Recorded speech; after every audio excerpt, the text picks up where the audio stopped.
I'm Tom Baker, this is Chasing Cars, and today we're talking Hyundai Ioniq 5 battery sizes.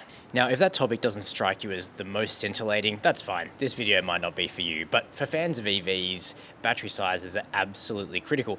Not only do they empower more range, but they also have a relationship with the power and torque of the vehicle. That's usually symbiotic. So the Ioniq 5 potentially getting a bigger battery means not just more range, but potentially even more power down the track. Now, why are we talking about this when the Ioniq 5 just launched in Australia? Ponch just did his review of the long-range dual-motor all-drive version of the car a few weeks ago. Well, cars always get tech changes, not just EVs, combustion vehicles, petrol, diesel. Running changes throughout the lifespan of a car is pretty normal.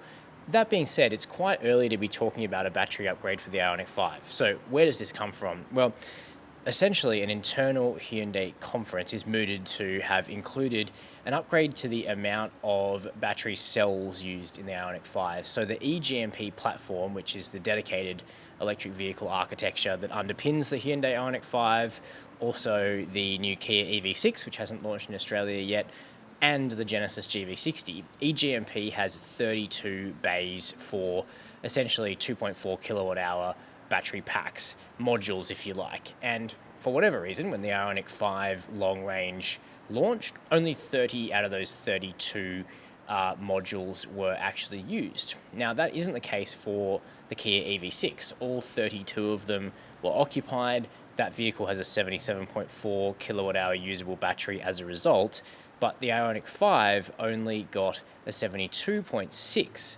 kilowatt hour usable battery. So that's limiting range a little bit. Now, what we're hearing is that a decision has been made to add 2 extra modules, and that's going to boost the Ioniq 5 long-range battery to the full whack of 77.4 kilowatt hours. Now, it is being held out as 77.5 kilowatt hours by some outlets, which may be the case. There's just a rounding difference between whether you get to 0.4 or 0.5 as we really go down to the micro level in terms of the individual cells happening within these batteries. But that's effectively a 6.6% upgrade to the amount of battery space in Ioniq 5 that is usable. And that actually does add up to a meaningful amount. Some people may have been slightly underwhelmed when the new Ioniq 5 was released, with long-range all-drive variants getting a WLTP range rating of between 430 and 462 kilometers. So a 6.6% increase to the amount of usable battery space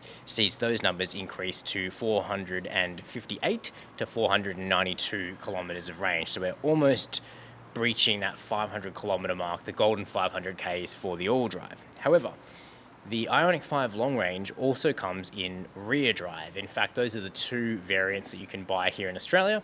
The long-range rear drive is $71,900 before honour and costs, whereas the long-range all-drive is $75,900. Now, currently, with a 72.6 kilowatt-hour battery, the Ioniq 5 long-range rear-wheel drive is rated for 451 to 485 Ks. However, with the battery upgrade, that would see the rear-wheel drive version of the Ioniq 5 re-rated to around 480 to 517 kilometers of range. And it's just a real psychological thing, isn't it?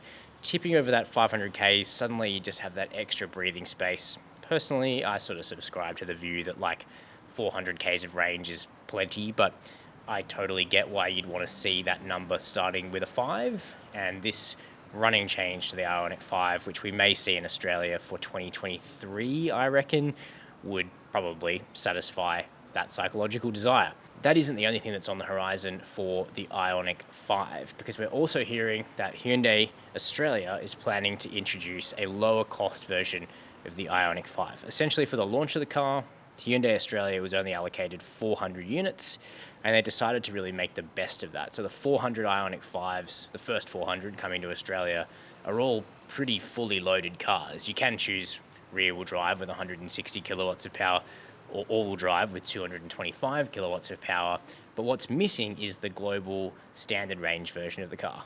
Now, like the long range, the standard range can be had overseas with either rear-wheel drive or all-wheel drive. If I was Hyundai Australia, I'd probably just target the rear drive version of the standard range car. That has a 58 kilowatt hour usable battery, gives between 384 and 400 kilometers of range on WLTP. So where would it be priced? Well, probably around that $65,000 mark, maybe even less. Now that the Polestar 2 has been introduced to Australia, under 60 grand for the standard range version of that car. Tesla Model 3 is also under 60 grand. We're thinking that the Model Y SUV is going to start around 65. So Hyundai naturally would want to have a version of the Ioniq playing at around $65,000. And that's why I think for 2022, 2023 here in Australia, we will see a standard range 58 kilowatt hour version of the Ioniq 5. Perhaps it will have slightly more battery space by the time we get there, but certainly, 15, 20% less than the long range version of this car. What else is happening? Well, we have the Kia EV6 and Genesis GV60 to look forward to, two of the Ioniq 5's cousins.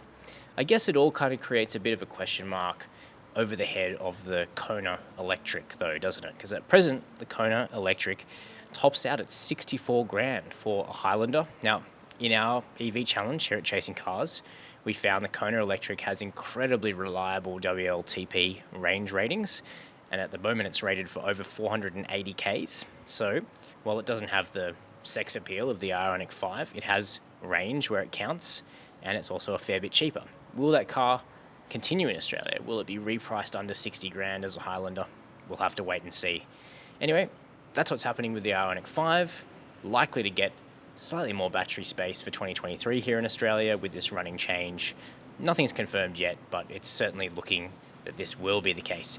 Keen to know your view. Have you bought an Ioniq 5? What do you think of this change? Are you considering one? Let me know down below the video. While you're there, make sure to hit subscribe and the notification bell. And as always, thanks for watching Chasing Cars.